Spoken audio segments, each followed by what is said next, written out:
তো জার্মান প্রবাসের আজকের অনলাইন আড্ডায় সবাইকে স্বাগত জানাচ্ছি। আমি আনিস বার্লিন থেকে। আজকে আমরা কথা বলবো স্পাউস ভিসা অথবা ফ্যামিলি ইউনিয়ন ভিসা নিয়ে। আজকে আমাদের সাথে তিনজন অতিথি আছেন এই বিষয়ে কথা বলার জন্য। আমাদের তিনজন অতিথি অলরেডি ফ্যামিলি ইউনিয়ন ভিসা নিয়ে জার্মানিতে আসছেন এবং ওনাদের ব্যক্তিগত অভিজ্ঞতার আলোকে আমরা আজকে আপনাদের সাথে শেয়ার করব বা আপনাদের সাথে কথা বলবো হচ্ছে ফ্যামিলি ইউনিয়ন ভিসা নিয়ে। চলুন আমাদের অতিথির কাছে চলে যাই। আমাদের সাথে আছেন দুইজন অতিথি একসাথে। কিনিয়া ফ্রিন আছেন কোলন থেকে, এবং রাফা ফারা এবং আবিদ রহমান আছেন এরলাঙ্গেন নুরেনবার্গ থেকে, অথবা ফরশহাইম হচ্ছে ওনাদের, বর্তমানে ওনারা ফরশহাইমে থাকছেন। তো আমরা শুরুতে যাব হচ্ছে জিনিয়া আপু আর জিনিয়া আপুর কাছ থেকে শুনবো আসলে ওনার সম্পর্কে। আপু, হ্যালো সবাইকে, কেমন আছেন সবাই? এখন এই অবস্থায় তো কেউ ভালো নাই, সবাই বাসায় বন্দি। তো আমি টিএইচ কোলনে computer science specialized in information system এই সাবজেক্টে পড়তেছি ফার্স্ট সেমিস্টারে। তো সামার সেমিস্টার 2020 এতে ভর্তি হয়েছি। আর আমি জার্মানিতে আসছি ফ্যামিলি ইউনিয়ন ভিসায় অক্টোবর মাসে 2018 সালে। ওকে, এই তার তো। মানে অনেক, প্রায় বছর খানেক হয়ে গেল। হ্যাঁ, আমি আমার বেবি নিয়ে আসছিলাম আর কি, আচ্ছা, দুজন ওকে। একসাথে আসছি। আচ্ছা, আমরা যাচ্ছি হচ্ছে উম, আবিদ ভাইয়ের কাছে এবং রাফাপুর কাছে। তো শুরুতেই যদি আবিদ ভাই আপনার সম্পর্কে কিছু বলেন। হ্যাঁ, আমি হচ্ছে যে আমার নাম অলরেডি ভাইয়া বলে দিছে, আমি আবিদ রহমান। আমরা এখন আছি হচ্ছে যে ফোরশাইমে। আমি ফ্রেডরিক আলেকজান্ডার ইউনিভার্সিটিতে মাস্টার্স করছি হিউম্যান রাইটস নিয়ে। দেশে ল নিয়ে পড়াশোনা করেছি, ব্যাচেলার এবং মাস্টার্স। এই তো। আর রাফা বলো। আমি রাফাত ফারা। আমি 1 মাস হলো ফ্যামিলি লিউরেন ভিসা নিয়ে জার্মানিতে এসেছি। আর আমি বাংলাদেশে পেশায় একজন ডক্টর ছিলাম। এখন এই তো মাত্র তো আসলাম, শুরু হলো, এবার দেখি কি হয়। ওকে, অনেক ধন্যবাদ এবং ওয়েলকাম ইন ডয়েচল্যান্ড। তো আচ্ছা, আমরা শুনবো হচ্ছে আপনাদের জার্নি সম্পর্কে, যে আপনাদের এখানে আমরা দুই রকমের জার্নি, যেটা হচ্ছে যে যেটা আমরা ফ্যামিলি ইউনিয়ন ভিসার জন্য দেখি সেটা হচ্ছে যে স্টুডেন্টদের জন্য একরকম, আর হচ্ছে যারা হচ্ছে জব হোল্ডার তাদের জন্য একরকম, আর ফ্যামিলির যদি বাচ্চা থাকে বা বেবি থাকে তাহলেও ওখানে রিকোয়ারমেন্ট গুলো অন্যরকম হয়। তো আমরা শুরুতেই যাই হচ্ছে ফ্যামিলি ইউনিয়ন ভিসাটা কি এবং এটা কাদের জন্য। হ্যাঁ, তো আমরা যাচ্ছি হচ্ছে জিনিয়া আপুর কাছে। আপু যদি আমাদেরকে একটু বলতে দেন যে ফ্যামিলি ইউনিয়ন ভিসাটা কাদের জন্য বা কিভাবে, এটা শর্তটা কিরকম থাকে। ফ্যামিলি ইউনিয়ন ভিসা মূলত স্পাউস ভিসা। তো হাজবেন্ড এখানে থাকলে তার ফ্যামিলি, ফ্যামিলি বলতে শুধুমাত্র ওয়াইফ এবং বাচ্চা কাচ্চাই, আর কেউ না। এদের এরাই হচ্ছে ফ্যামিলি ইউনিয়ন ভিসার আওতায় পড়ে। উম এই তো। তো আচ্ছা, ওকে। আবিদ ভাই অথবা রাফা আপু যদি কিছু বলেন। জি। আচ্ছা, হ্যাঁ, আপু যেটা বললো এটা ঠিক আছে, যে বেসিক্যালি হচ্ছে যে ওয়াইফ বা স্পাউস দেরকে এখানে নিয়ে আসা যায়, অথবা হচ্ছে যে মাইনর চাইল্ড থাকলে হচ্ছে যে সুবিধা। মেজরের ক্ষেত্রেও আনা যায়, কিছু স্পেসিফিক কোয়ালিফিকেশন লাগে, যে ওখানে কিছু ডকুমেন্টস প্রুভ করতে হয়। এছাড়াও হচ্ছে যে বাবা মাদেরকেও আনা যায় কোনো কোনো ক্ষেত্রে, এখানে এসে ঘুরে থাকা, এখানে ভিজিট করার জন্য। তারপরে এই তো বেসিক্যালি এরাই, যে আপনার ক্লোজ রিলেটিভ যারা, খুব অন্যগুলো হয়তো বা ডকুমেন্টারি বা হচ্ছে যে ওদের ওয়েবসাইট ওভাবে দেয়া আছে যে আঙ্কেল আন্টি অন্যদেরকে আনা যায়, আর ওখানে আবার বলাও আছে যে এগুলো একটু টাফ।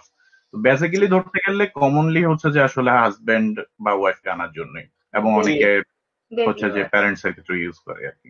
জি। আমরা যদি আরেকটু ক্লিয়ার করে বলি, সেটা হচ্ছে যে যারা আসলে ঘুরতে আসে আপনি চাইলে ওনাদেরকে 3 মাসের জন্য নিয়ে আসতে পারবেন। আর ফ্যামিলি ইউনিয়ন ভিসা বা স্পাউস ভিসা যেটা আমরা বলি, সেটা আসলে প্ল্যানটাই হচ্ছে যে লং টার্মের জন্য আসলে, যেটা অনেকটা স্টুডেন্টদের যেরকম ডি ভিসা বা লং টার্ম ভিসা থাকে সেটাই। তো আমরা আসলে শুনবো হচ্ছে আপনাদের জার্নি গুলা কেমন ছিল। আমি এই পর্যন্ত যতজনের সাথে কথা বলেছি এবং আমাদের গ্রুপে ওয়েবসাইটে আমরা অনেক পোস্ট দেখি, এক একজনের এক এক রকম এক্সপিরিয়েন্স। কারো 1 মাসে হয়ে যায়, কারো 4 মাস 5 মাস, ইভেন এমনও একজন স্টুডেন্টকে আমরা জানি যার 7 মাস থেকে 8 মাস সময় পর্যন্ত লেগেছিল। আপনাদের জার্নিটা কিরকম ছিল আসলে, এটা যদি আমরা প্রথমে যে হচ্ছে জিনিয়া আপুর কাছে, আপু আপনার জার্নিটা কিরকম ছিল আসলে। তো ফার্স্ট কথা, ফ্যামিলি ইউনিয়ন বিষয় মূলত খুবই কমপ্লেক্স। তো জি। প্রচুর ডকুমেন্টস লাগে এবং এটা কমপ্লেক্স আরো বেশি স্টুডেন্টদের জন্য। আই মিন স্টুডেন্ট যারা জার্মানিতে আছে তাদের স্পাউস কিংবা বাচ্চাদের জন্য। আমার ক্ষেত্রে এতটা কমপ্লেক্স ছিল না, হুম যেহেতু হুম। আমার হাজবেন্ড জব হোল্ডার এবং আমি আসলে অ্যাপ্লাই করছি ও ব্লু কার্ড পাওয়ার পরে, সেজন্য আমার আচ্ছা। আসতে 1 বছর, ও আসার আমি 1 বছর পরে আসছি।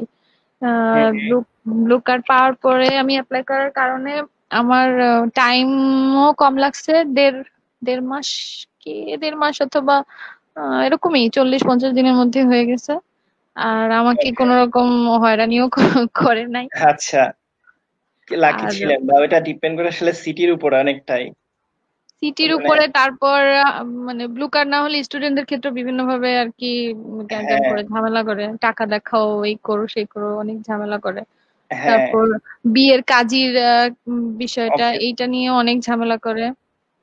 জি। তো এগুলাতে এগুলা এগুলা এগুলা আমার ক্ষেত্রে প্রবলেম হয় নাই, একবার প্রথমবারই হয়ে গেছে। আর বাচ্চা বাচ্চার সাথে ছিল বিধায় মনে হয় ভিসা ইন্টারভিউটাও এত কঠিন হয় নাই। আচ্ছা, হ্যাঁ, আমরা এই টপিকটা নিয়ে আরো আপনার কাছ থেকে আরো বেশি ডিটেলস জানতে চাইবো আসলে, যেহেতু আপনি এটা অনেকেই প্রশ্ন করে। ইভেন আমি গতকালকেও একটা প্রশ্নের অ্যান্সার পেয়েছি এরকম, যে আমি কি আমার বাচ্চা নিয়ে আসতে পারবো না, বাচ্চারা এখানে স্কুলে ভর্তি হতে পারবে কিনা।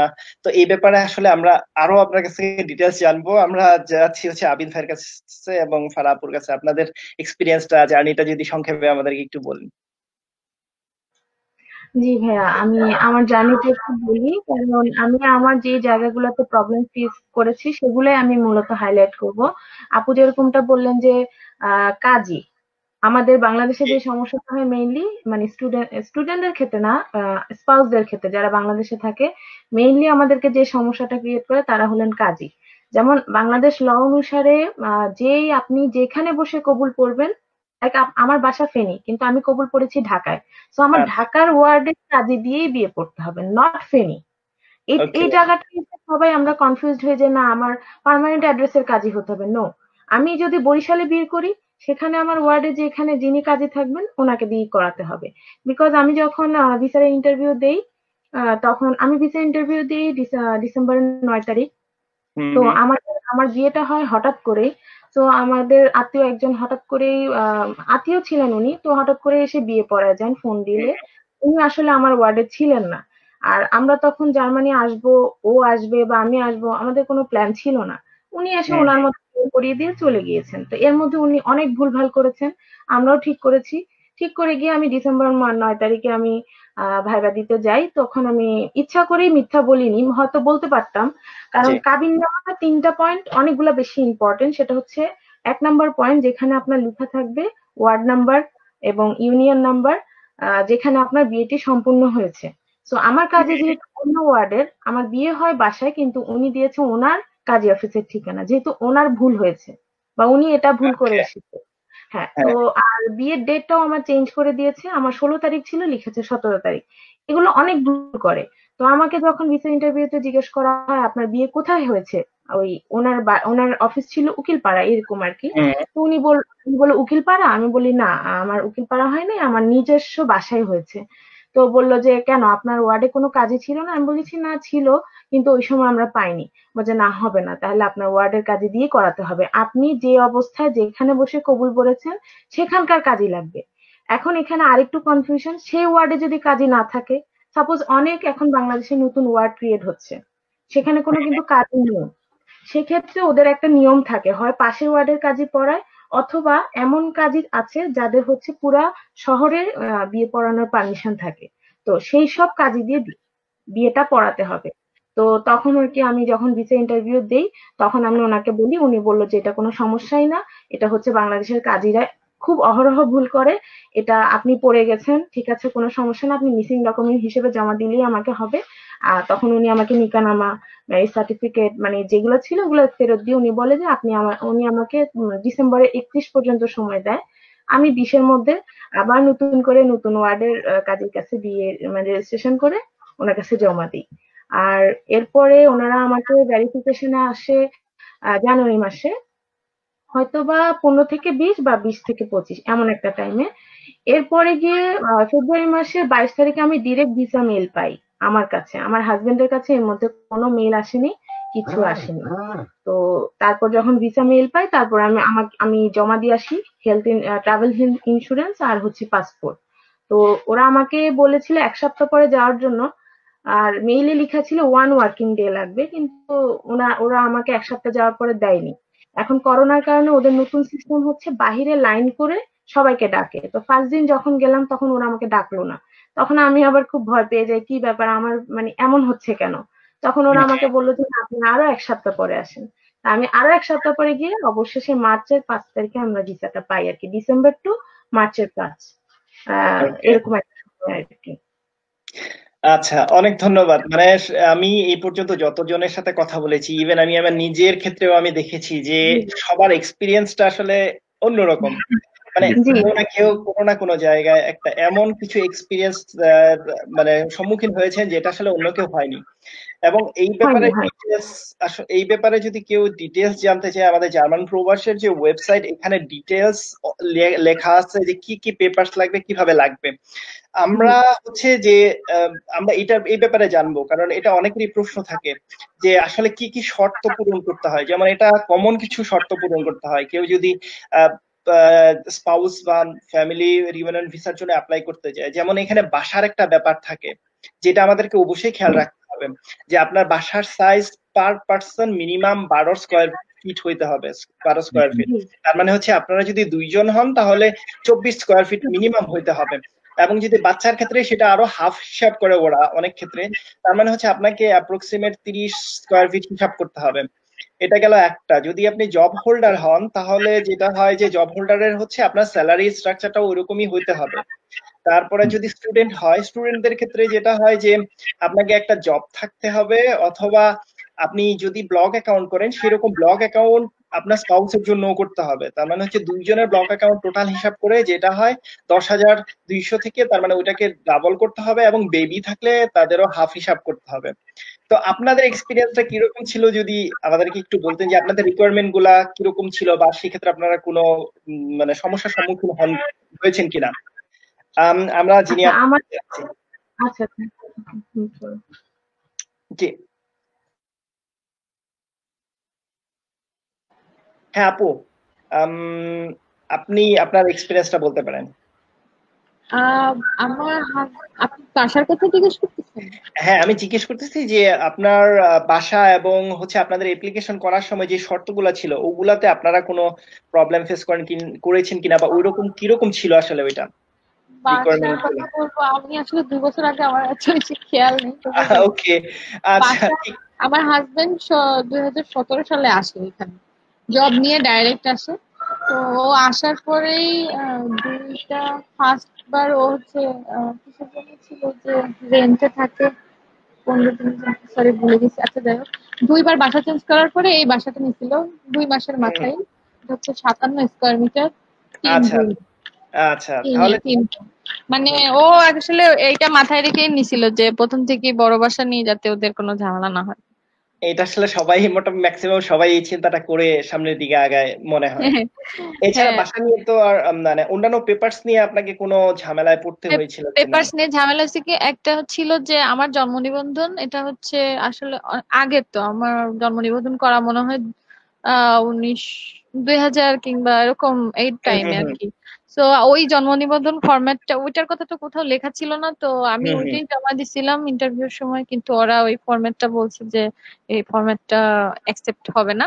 নতুন কোনো ফরম্যাট আসছিল, ওই ফরম্যাটের মানে আমার বাচ্চার যেটা ছিল বলছে যে তোমার আপনার বাচ্চার যে ফরম্যাট, এই ফরম্যাটে করতে হবে, ছোট কাগজে একটা। আমারটা ছিল বড়, এটা ছিল আমার, এটা আমি পরে বলছে যে এটা তুমি মিসিং ডকুমেন্ট হিসেবে জমা দাও। তো ওইটাই আমার প্রবলেম হয়েছিল। এছাড়া আমার ডকুমেন্টস এ প্রবলেম বেশি ছিল, ম্যাপটা আঁকতে একটু ঝামেলা হয়েছিল। হ্যাঁ, আমরা ম্যাপের ব্যাপারটা নিয়ে বলবো। এটা নিয়ে মোটামুটি সবাই এই প্রবলেমটায় পড়ে। ইভেন অনেকে গুগল থেকে ছবিটা ডাউনলোড করে নিয়ে যায়, এটা নিয়েও কথা হয়। সবাই আমাকে তো এক একজন অনেক রকম বলছে, একজন বলছে বাড়ির ছবি তুলে নিয়ে যাও, তো আরেকজন বলছে ম্যাপ এঁকে যাও, তো আরেকজন বলছে গুগল ম্যাপও সাথে করে নিয়ে যাও, সব নিয়ে যাও। তো আমি ছবি নিছিলাম, বাড়ির ছবি নিছিলাম, ম্যাপও নিছিলাম, ওরা আমাকে সবই ফেরত দেবে, বলে এগুলো লাগবে না। ওকে। বিয়ের ছবি দিছিলাম, বিয়ের ছবিও হ্যাঁ, দিয়ে দিতে বলছে, বিয়ের অ্যালবাম নিয়ে যেতে আমাকে সবাইকে, আমাকে বলতে, আচ্ছা। আমি বিয়ের অ্যালবাম না কয়েকটা ছবি নিয়ে গেছিলাম, কিন্তু বিয়ের ছবি বলছে এগুলো লাগবে না। মানে ইন্টারভিউর দিন আমার বাচ্চা এত বিরক্ত করতেছিল, ওরা বিরক্ত হয়ে আমাকে তাড়াতাড়ি ছেড়ে দিচ্ছে। ওকে, আচ্ছা আমরা যাচ্ছি হচ্ছে জিনিয়াপুর কাছে এবং আবিদ ভাইয়ের কাছে, সরি আবিদ ভাইয়ের কাছে এবং রাফাপুর কাছে, যে আপনাদের এক্সপিরিয়েন্সটা কেমন ছিল আসলে পেপারস গুলা নিয়ে, যে আপনি একটু বললেন যে কাবিনের ব্যাপারটা বা ওই পেপারস এর ব্যাপারটা, এছাড়া কেমন ছিল আসলে? আচ্ছা, না আমার আসলে এই কাবিনটা নিয়েই মেইনলি প্রবলেম হয়েছে। তো যেহেতু আমাকে রেজিস্ট্রেশন করতে হয়েছে, সো আমাকে আবার, আমার হাজবেন্ড তখন জার্মানিতে, তো তখন হচ্ছে আমাকে রেজিস্ট্রেশন করার ক্ষেত্রে একটা নোটারি কাগজ লেগেছিল, যেটা আমার হাজবেন্ড এখান থেকে পাঠিয়েছে। ওর ওর হয়ে একজনকে সাইন করতে হবে। তো এটা একটা প্রবলেম এখানে। পাওয়ার অফ অ্যাটর্নি নিতে হয় এখানকার একজন লয়ার দিয়ে, সম্ভবত notary public. Notary public lawyer দিয়ে এখান থেকে সাইন নেওয়ার পর ও যাকে দিয়েছে সে আমার কাবিননামায় সাইন করেছে। তো এটা কোনো নিয়ম নেই, শুধুমাত্র আপনার 18 বছর উপরে হলেই হবে, যে কেউ হলেই হবে, আমার বাড়ি বা ওর বাড়ির কোনো সমস্যা নেই। কিন্তু আমি যখন ভিসা অফিসারকে জিজ্ঞেস করেছিলাম, তখন উনি বলেছিল যে ছেলের ভাই, বাবা, চাচা এরকম কেউ। তো এটা কোনো প্রবলেম না। তো আমরা আমাদের মতো করেছি। আর ওটা পাঠানোর পরে আমরা নতুন করে রেজিস্ট্রেশন করেছি। আর এমনি অন্যান্য কাগজ নিয়ে তেমন কোনো প্রবলেম হয় নাই। বার্থ সার্টিফিকেট আমার নতুন যে ফর্ম সেটাতেই ছিল। আর ওকে, হচ্ছে আমার ওর জব কন্ট্রাক্ট লেগেছিল, 3 মাসের স্যালারি স্টেটমেন্ট প্লাস ওর অ্যাকাউন্টে আমরা টাকা রেখেছিলাম ওগুলা। আর আমার জার্মান A1 সার্টিফিকেট, আর বাসার কাগজ তো অবশ্যই, সিটি রেজিস্ট্রেশন, এগুলো হুম হুম। মোটামুটি ওগুলোতেই হয়েছে। আমার ওই ঝামেলা এক জায়গায় হয়েছিল মোটামুটি, আর কোথাও ঝামেলা হয়নি। আচ্ছা, তার মানে হচ্ছে আহ, আপনাদের আমি হ্যাঁ, আমি ঠিক আরেকটা পয়েন্ট বলি, পাওয়ার অফ অ্যাটর্নি আমারও লাগছিল বাচ্চার জন্য, কারণ বাংলাদেশে মনে হয় একটা ল আছে যে বাচ্চা বাবার অনুমতি ছাড়া ফ্লাই করতে পারে না। তো কাস্টডি আমার হাজবেন্ডের এখান থেকে পাওয়ার অফ অ্যাটর্নি দিয়ে আমাকে ইয়া করে তারপরে পাঠাতে হয়েছিল বাংলাদেশে, পরে ওটা আমাকে দেখাতে হয়েছে। ওটা কিন্তু অনেক ভাইটাল ডকুমেন্ট বাচ্চার সাথে নিয়ে আসার জন্য। বাচ্চাদের জন্য। আরেকটা যেটা কথা ভাই, আপু বলেছিল ম্যাপের কথা। তো আপু হুম তো 2017-তে 18-তে এসেছেন মনে হয়। হুম। আমি তো 2019-এর লাস্টে ইয়া করেছি। তখন আপনি রিসেন্টলি এসেছেন, হ্যাঁ। আমি রিসেন্টলি এসেছি। তো এখন ওরা যেটা চায় সেটা হচ্ছে একটা স্কেচ ম্যাপ চায়। লাইক আমি বুঝিয়ে দিই, যারা ঢাকায় আছেন তাদের তো ঢাকায় কোনো সমস্যা নেই, এম্বাসি টু ঢাকার ঠিকানা দিবে। আর যারা আমরা ঢাকার বাইরে ঠিকানাগুলো দিই, তাদের ক্ষেত্রে হয় কি, এম্বাসি টু যেখান থেকে ওরা বাস স্ট্যান্ড বা ট্রেন স্টেশন যেখান থেকে আপনারা ছাড়বেন না কেন, ওইটা পর্যন্ত একটা স্কেচ ম্যাপ। আর যেখানে আমাদের লোকাল এরিয়ায় নামবে বাসটা, সেখান থেকে আমার বাসা পর্যন্ত একটা, এরকম 2টা স্কেচ ম্যাপ আমাদের দিতে হচ্ছে। আর ছবির ক্ষেত্রে আমিও আপুর মতো অনেকগুলোই নিয়ে গেছিলাম, তো ওরা আমার জাস্ট একটা ছবি রেখেছে, আর কোনো আচ্ছা, ছবি রাখেনি। এই। ওকে। আর আমার হাজবেন্ড যেটা করেছে, ওই একটু ডিরেকশনটা যদি দিয়ে দেওয়া হয় বাংলাতে, যে আপনি এখান থেকে এইভাবে নামবেন, ওইটা ওরা হুম খুব হুম। প্রেফার করে। সেটা বাংলায় হলে আরো বেশি প্রেফার করে, কারণ যারা ভেরিফিকেশনে যায় তারা তারা বাংলাটাই বেশি বুঝে। আর সেখানে গার্জিয়ানদের নাম এবং ফোন নাম্বার দিয়ে দিতে হয়। যেমন আমার শ্বশুরের নাম, আমার শ্বশুরের হুম নাম্বার, হুম আমার হুম। বাবার, আমার মার নাম, আমার এটা, এভাবে দিয়েছি। আর হচ্ছে আরেকটা যেটা ওরা বেশি চায়, যেটা হচ্ছে একটু রোডের ছবিটা চায়। হ্যাঁ, যেমন আমার বাসায় ঢুকতে কোন রোডের ছবি বা আমার বিল্ডিং এর ছবিটা, ওগুলো আমি দিয়েছি, ওগুলো ওরা রেখেছে। আমার ক্ষেত্রে আচ্ছা, রেখেছে আরকি, যাতে ওকে। খুঁজে পেতে সুবিধা হয়। হ্যাঁ, আম, এগুলোই আমি করেছি। অনেক ধন্যবাদ। এখানে আমি আরেকটু অ্যাড করব, যেটা হচ্ছে আমি আমার পার্সোনাল এক্সপিরিয়েন্স থেকে বলবো যে আম, আমরা যখন এই যে ম্যাপটা আঁকি, এটা আপনারা অনেকেই গুগল ম্যাপ দেখে করে। সো গুগল ম্যাপের হেল্প নেওয়া ভালো, বাট এটা হাতে ক্র্যাচ করাটা ওরা অনেক বেশি প্রেফার করে গুগল ম্যাপের চেয়ে, কারণ গুগল ম্যাপে বোঝা যায় না। এই জন্য ওরা বলে যে আপনি যদি হাতে এঁকে নিয়ে যান। আর আপু যেভাবে বললো সেটা হচ্ছে যে যদি আপনি একটু হিন্টস দিয়ে দেন, যে আপনি সাপোজ ধরেন আপনি যাবেন হচ্ছে মোহাম্মদপুর, এখন তাহলে আপনার বাস স্ট্যান্ড থেকে কিভাবে যাওয়া যায়, কতটুকু যেতে হয়, আপনি যদি ওখানে এত কিলোমিটার বা এতটুকু হেঁটে যেতে হয়। তারপর হচ্ছে যে আপনার বাসা কোন গলিতে, ওই গলির নামটা যদি লিখে দেন, যে এই মোড়ের এই গলিতে, তারপর এই দোকানের পাশে যদি এটা বলে দিতে পারেন, এগুলো খুব গেট এই পাশে, তাহলে ব্যাপারটা হচ্ছে যেটা, যে এমবেসি যাদেরকে ভেরিফিকেশনটা করায় তারা হচ্ছে এমবেসি থেকে রিক্রুট করা একটা থার্ড পার্টি। ওদের কাজ হচ্ছে ভেরিফিকেশন করা, ওরা শুধু ওদের কাজই হচ্ছে ভেরিফিকেশন করা। তার মানে হচ্ছে ওরা এমবেসি ডিরেক্ট কেউ না, একটা থার্ড পার্টি কোম্পানি, বাট ওরা এমবেসির হয়ে ভেরিফিকেশনটা করে দেয়। ওদের কাজই হচ্ছে ভেরিফিকেশন করা। সো ওরা কি করে, ওরা আপনার যে ম্যাপটা আছে সেটা দেখে, যে এমবেসি থেকে, ঢাকার এমবেসি থেকে হয়তো আপনাকে গাজীপুর যেতে হলো অথবা রাজশাহী যেতে হবে, তাহলে রাজশাহী গেল, রাজশাহী থেকে তারপরে হচ্ছে আপনি যদি ওই লোকাল টুকু, রাজশাহী যে কেউ যেভাবে খুশি যেতে পারে, তারপর ওখান থেকে কিভাবে কোন বাসে যেতে হয় ওটাও যদি আপনি মেনশন করে দিতে পারেন, অথবা রিক্সায় কিভাবে যেতে হয়, রিক্সায় গেলে কোথায় নামতে হবে, ওই জায়গাটার নাম কি, ওই স্টেশনটার নাম কি, তারপরে হচ্ছে ওখান থেকে হেঁটে যেতে 5 মিনিট লাগে কিনা, তারপরে রাস্তার কোন পাশে, এটা যাতে হচ্ছে সে ইজিলি যেতে পারে। এবং আপু আরেকটা যে পয়েন্ট যেটা বললো যে ফোন নাম্বার দিয়ে দিলে, আজকের দিনে সবাই ফোন করতে পারে, ওরা ফোন করে ইজিলি জানতে পারে। তো এটা হচ্ছে কি আসলে মানে কমন কিছু ব্যাপার যেটা হচ্ছে ক্র্যাকের ক্ষেত্রে। এবং আমরা চেষ্টা করব যে এই ছবিগুলা সাথে দিয়ে দেওয়ার জন্য। এখানে একটা প্রশ্ন আসছে যেটা হচ্ছে ল্যাঙ্গুয়েজের ব্যাপারটা, যে A1 ল্যাঙ্গুয়েজ লাগে কি লাগে না। তো এটা আমরা যাচ্ছি হচ্ছে যে জিনি আপুর কাছে, যে আপু আপনার কি ল্যাঙ্গুয়েজ সার্টিফিকেট লেগেছিল কিনা? না, ব্লু কার্ড হোল্ডার যারা থাকে তাদের ওয়াইফের ক্ষেত্রে ল্যাঙ্গুয়েজ লাগে না, কিন্তু আমি যখন প্রথম আসতে চাইতাম, ব্লু কার্ড যখন পাই নাই, তখন আমার ল্যাঙ্গুয়েজ লাগতো।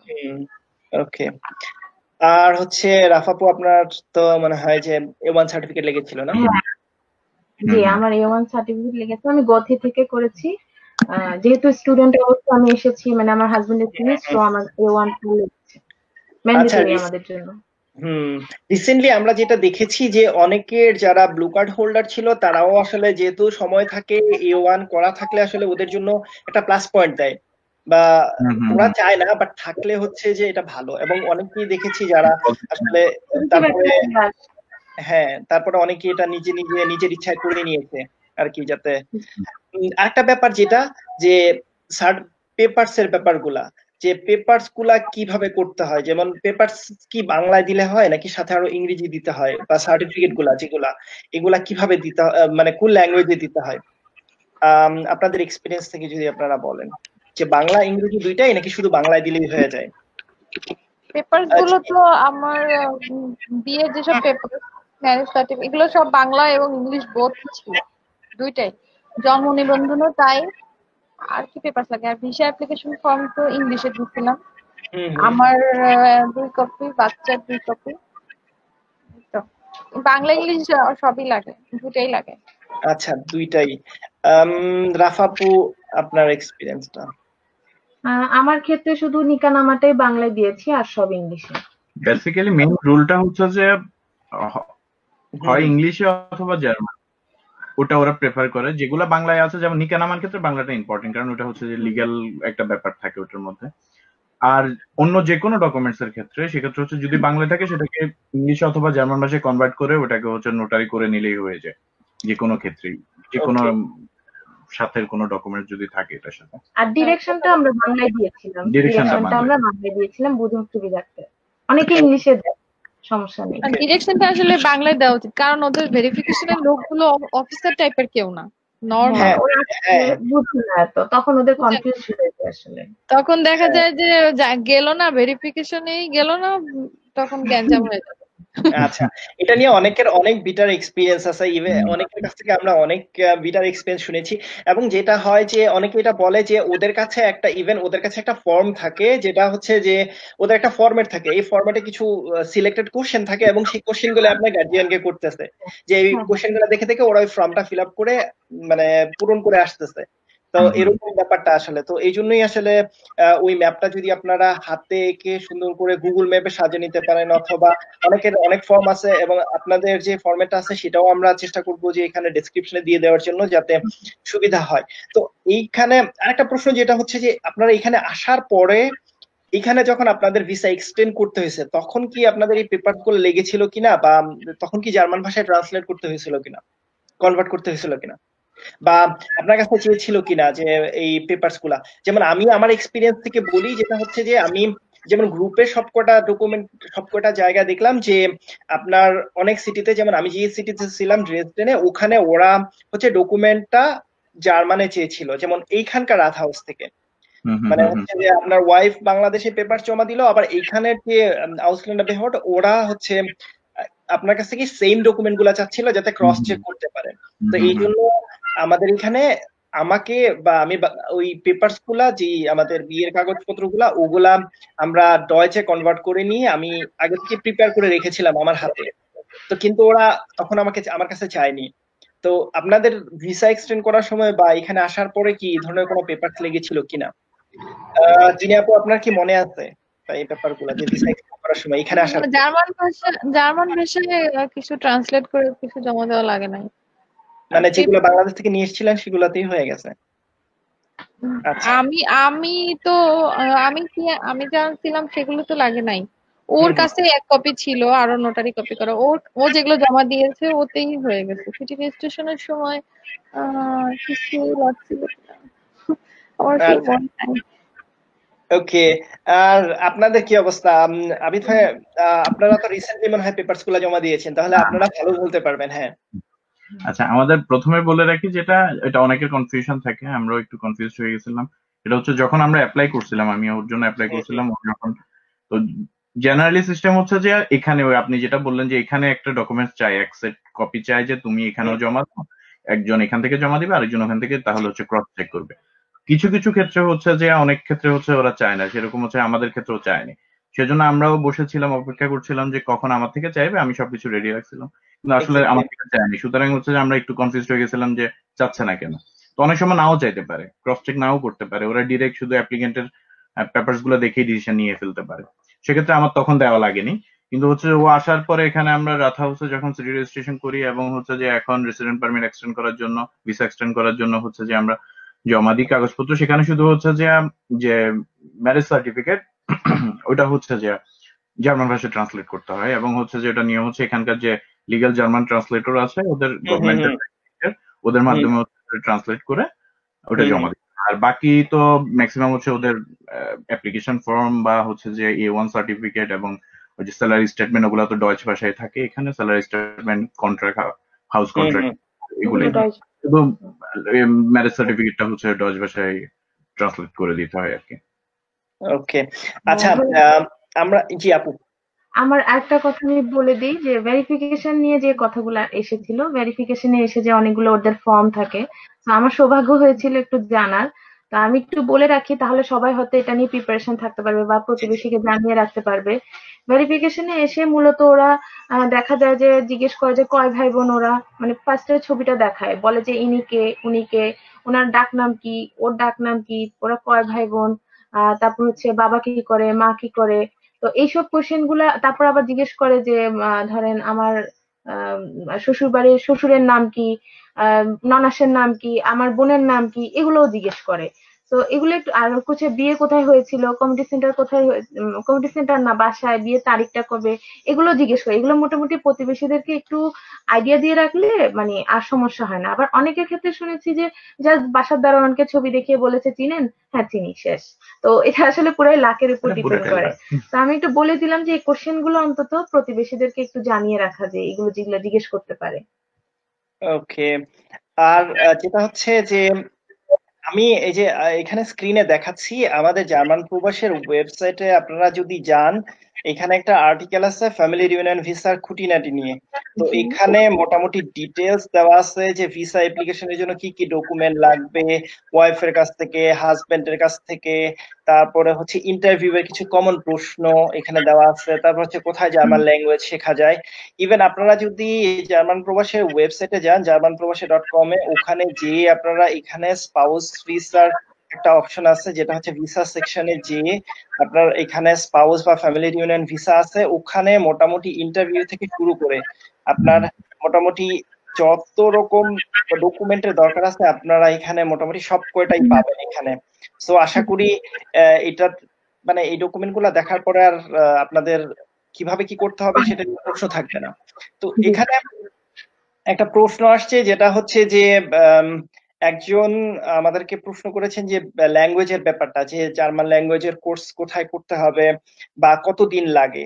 তো এটা নিয়ে মনে হয় রাফা আপু ভালো বলতে পারবেন, যেহেতু আপনি A1 কোর্স করেছিলেন। আচ্ছা, আমি করেছি গথি ইনস্টিটিউট থেকে ঢাকাতে, সেটা হচ্ছে ধানমন্ডিতেই। তো ওদের এক্সটেন্সিভ ইন্টেন্সিভ দুই রকমের কোর্স আছে, যেটা 3 মাসেরও হয় 6 মাসেরও হয়। তো আমি যেহেতু হসপিটালে জব করতাম, তো আমার জন্য আসলে 3 মাসের কোর্সটা নেওয়া পসিবল হয়নি, যেহেতু ওরা সপ্তাহে 4 দিন ক্লাস দিত। তো আমি নিয়েছি 6 মাসেরটাই, উইকেন্ড ক্লাস করতাম। তো আমার মোটামুটি এরকম 6 মাস লেগেছে, আর পরীক্ষাটা হয় 7 মাসের সময় আর কি। তো এটাই আমার এক্সপিরিয়েন্স এতটুকুই। পরীক্ষার পরে মনে হয় 1 মাসের মধ্যে রেজাল্ট দিয়ে দেয়। তো আমার একটু লেন্দি লেগেছে, বিকজ অফ আমি জব হোল্ডার ছিলাম, সেই জন্য আমি আসলে 3 মাসেরটা করতে পারিনি, কিন্তু ম্যাক্সিমাম যারা স্পাউস তারা 3 মাসেরটাই করে। আর যারা হ্যাঁ, জব হোল্ডার তারা 6 মাসেরটাতেই যায়, কারণ সন্ধ্যায় ক্লাস করা যায়, 2 দিন ক্লাস করা যায়, শুক্র শনিবার, এই এটা জন্য। হচ্ছে একটা মডিউল আর কি এটা যেটা। মডিউলের, 2টা হ্যাঁ। মডিউলে। হুম, হুম। তারপরে হচ্ছে পরীক্ষার মানে সার্টিফিকেটটা তো মেন। আপনি চাইলে নিজেও বাসায় বসে করতে পারেন কোর্স, এটা তো আপনার উপরে। বাট আপনি চাইলে নিজে বাসায় প্র্যাকটিস করে তারপরে হচ্ছে শুধু পরীক্ষাটায় জয়েন করতে পারেন। বাট সবাই মোটামুটি প্রেফার করে যে হ্যাঁ একটু কোর্স করে ওখান থেকে এই পরীক্ষাটা দিয়ে আসি। তো এটা গেল। একটা প্রশ্ন যেটা হচ্ছে যে টাইমলাইন, এটা নিয়ে অনেক ধোঁয়াশা আছে, অনেক প্রশ্ন আছে, অনেকের মনে অনেক সংশয় আছে এবং এটা নিয়ে অনেক ডিসকাসও হয়। আপনাদের টাইমলাইনটা কেমন ছিল? মানে আপনাদের কেমন মানে অ্যাপ্লাই করা থেকে শুরু করে এখানে ভিসা পাওয়া পর্যন্ত, তারপরে ফ্লাই করা তো ওইটা আপনার উপর ডিপেন্ড করে, বাট অ্যাপ্লাই করা থেকে শুরু করে ভিসা পাওয়া পর্যন্ত আপনাদের কেমন সময় লেগেছিল? চিনি আপু, আপনার ক্ষেত্রে কেমন সময় লেগেছিল? 2 মাস অ্যাপ্লাই করা থেকে শুরু করে ভিসা পাওয়া পর্যন্ত 2 মাসের তার মতো মানে টাইম লাগছে। তার মানে এত বেশি তখন মানে আপনার, তাহলে আপনি লাকি বলা যায় যে এত বেশি সময় লাগেনি। ওই যে আম, বললাম না, স্টুডেন্ট না হলে সময় লাগে না বেশি। হ্যাঁ, তারপরে হলে হচ্ছে তখন আমরা সময় আমরা লাগে। যাচ্ছি হচ্ছে রাফা আপুর কাছে, যে আপনাদের কিরকম সময় লেগেছিল? আমাদেরও এরকম 2 মাস 10 দিন বা এরকমই লেগেছে। যেমন আমি ডিসেম্বরের 9 তারিখে ভাইবা দেই, আর ভেরিফিকেশন আসে জানুয়ারি মাসে 15 থেকে 20-এর মধ্যে। আর ফেব্রুয়ারি মাসে 22 তারিখেই আমি ভিসা মেল পাই। আমার হাজবেন্ডের কোনো ভেরিফিকেশন হয়নি। তো আমার একদমই কম টাইম লেগেছে, আমি খুবই লাকি আলহামদুলিল্লাহ। তো আমিও কম টাইমেই এসেছি আর কি। আচ্ছা, তার মানে হচ্ছে আপনারা হচ্ছেন কোলনে আর হচ্ছে আপনার আহ কি বলে নুরেনবার্গের, আমরা এলাঙ্গেনে, হ্যাঁ ফ্রশহাইমে। তো ওখানে হচ্ছে যে যারা তাড়াতাড়ি করতে চায় তাদেরকে ওই আউসল্যান্ডের বেহরে যাওয়া উচিত, মানে ওই এলাকায় করাটা বেটার। তো আমি যে আমার এক্সপিরিয়েন্স থেকে বলবো, যেটা হচ্ছে যে আমার ওয়াইফ যখন আমরা ড্রেস টেনেছিলাম, তো আমাদের টোটাল সর্বমোট লেগেছিল 41 দিন। মানে হচ্ছে যে আম, 1 মাসেরও একটু বেশি। তো আমার ক্ষেত্রে যেটা হয়েছিল, আমাকে এখানে আউসল্যান্ডের বেহর থেকে সুজি জাস্ট মেল করেছিল যে আমার লাস্ট মান্থের স্যালারি স্টেটমেন্টটা দেওয়ার। তো আমার বাসা থেকে 5 মিনিটের ওয়াকিং ডিস্টেন্স ছিল আউসল্যান্ডের বেহরে। আমি জাস্ট যেয়ে ওদেরকে দিয়ে আসছি। ইভেন ওরা আমাকে মেলে লিখেছিল যে তুমি তোমার লাস্ট স্যালারি স্টেটমেন্টটা পাঠাও। তো আমি পার্সোনালি যেয়ে দিয়ে আসছিলাম, এবং আমি ওই লোকের সাথে ডিরেক্ট কথা বলতে চাচ্ছিলাম যে সে আরো কোনো ডকুমেন্ট চায় কিনা। তো আমি ওকে পাইনি, আমি ডকুমেন্টটা ওদের ডেস্কে দিয়ে এসে বাসায় এসে জাস্ট ওকে মেল করে লিখেছিলাম যে আমি ডকুমেন্টটা তোমাদের ডেস্কে দিয়ে আসছি, তোমার কি আর কোনো ডকুমেন্ট লাগবে কিনা বা ডিসিশন নিতে কতদিন সময় লাগবে কিনা। আমি এই মেলটা পাঠাইছি শুক্রবার, তারপরের দিন শনিবার আমার ওয়াইফ মেল পায় যে ওর ভিসা ডিসিশন হয়ে গেছে, সে যেন আম, এসে ভিসা কালেক্ট করে নিয়ে যেতে পারে ইন্স্যুরেন্স সহ। তো এরকম আবার তার সাথে আমার ওয়াইফের সাথে যারা ক্লাস করেছে গুয়েটাতে অথবা জার্মান ল্যাঙ্গুয়েজ করেছে, ওদের অনেকেরই প্রায় 3 থেকে 5 মাস পর্যন্ত লেগেছে। তো এটা আসলে ডিপেন্ড করে সিটির উপরে অথবা ভিসা অফিসারের উপরে। অনেকের ভেরিফিকেশন অনেক সময় লেগে যায়। যেমন আমরা যেদিন পেপার দিয়েছিলাম, আমার ওয়াইফ যেদিন মানে অ্যাপ্লিকেশনটা সাবমিট করেছিল, তার 2 দিন পরে আমাদের বাসায় ভেরিফিকেশনে যায়। তো তখন আহ, আমরা নিজেরাই অনেকটা অবাক হয়ে গেছি, যেহেতু আমরা এখানে দেখেছি যে সবারই মোটামুটি ভেরিফিকেশনে যেতে 2-3 মাস সময় লাগে। তো আহ, এটা আসলে পুরাটাই ডিপেন্ড করে হচ্ছে আউসল্যান্ডের বেহরের উপরে বা ওই সিটি অফিসের উপরে। তো এখানে একটা কমন প্রশ্ন আসে, যেটা হচ্ছে যে হাজবেন্ড ওয়াইফ দুইজন একসাথে আসতে পারে কিনা। মানে এটা অনেকেই প্রশ্ন করে যারা নতুন অ্যাপ্লাই করবে বা নতুন আসতে চাচ্ছে, তাদের প্রশ্ন। তো আপনাদের এক্সপিরিয়েন্স কি বলে বা আপনাদের মতামত কি? চিনি আপু, আপনি আপনার আমি এক্সপিরিয়েন্স। তো আমার ক্ষেত্রে তো এরকম অপশন ছিল না। তবে স্টুডেন্টের ক্ষেত্রে যদি দুইজনই স্টুডেন্ট হয় তাহলে বোধহয় আসতে পারে। এক্স্যাক্টলি। এছাড়া একসাথে আসার মনে হয় না রাস্তা আছে। জি, হ্যাঁ আবিদ ভাই বা রাফা। হ্যাঁ, আপু যেটা বললো ওটাই। আসলে হচ্ছে যে স্টুডেন্টদের ক্ষেত্রে যদি হাজবেন্ড ওয়াইফ দুইজনই হচ্ছে পড়াশোনার জন্য আসেন, দ্যাট মিনস স্টুডেন্ট ভিসায় আসে, সেক্ষেত্রে দুইজন একসাথে আসতে পারবেন। এছাড়া হচ্ছে যে একসাথে দুইজন আসতে পারবেন না, স্পাউস বিষয়ে অথবা ফ্যামিলি ইউনিফিকেশন বিষয়ে হচ্ছে একসাথে দুইজন আসা যায় না। সেক্ষেত্রে একজনকে প্রথমে চলে আসতে হয়, উনি আসার পরে এখানে বাসা নিতে হয়, অন্যান্য যে সকল রিকোয়ারমেন্ট গুলো আছে ওগুলো পূরণ করে হচ্ছে দেন ফ্যামিলি ইউনিফিকেশনের জন্য অ্যাপ্লাই করতে হয়। তো সেক্ষেত্রে হচ্ছে দুইজন একসাথে আসতে পারবে না যদি না স্টুডেন্ট ভিসা হয়। হ্যাঁ, একই জিনিস অ্যাপ্লিকেবল বাচ্চাদের ক্ষেত্রেও। ইভেন এটা শুনতে খুব বেশি খারাপ লাগে, বাট তারপরেও হচ্ছে যে আপনি চাইলেও আপনার বাচ্চাকে সাথে করে নিয়ে আসতে পারবেন না। তার মানে হচ্ছে তাকে অ্যাপ্লাই করতে হলে আপনাকে এখানে এসে তারপরে হচ্ছে তার জন্য প্রসেস করতে হবে। তার মানে হচ্ছে যে আনফরচুনেটলি এটা পসিবল না যদি না দুইজনই আপনার স্টুডেন্ট হিসেবে আসে। তো এটা গেল একটা প্রশ্ন, এটা কমন প্রশ্ন, এই প্রশ্নটার উত্তর। আরেকটা প্রশ্ন যেটা হচ্ছে ব্যাংকে কোনো টাকা পয়সা দেখাতে হয় কিনা বা ব্লক অ্যাকাউন্ট দেখাতে হয় কিনা। তো যেটা হচ্ছে যে জিনি আপু, আপনার ক্ষেত্রে ব্যাপারটা কিরকম ছিল?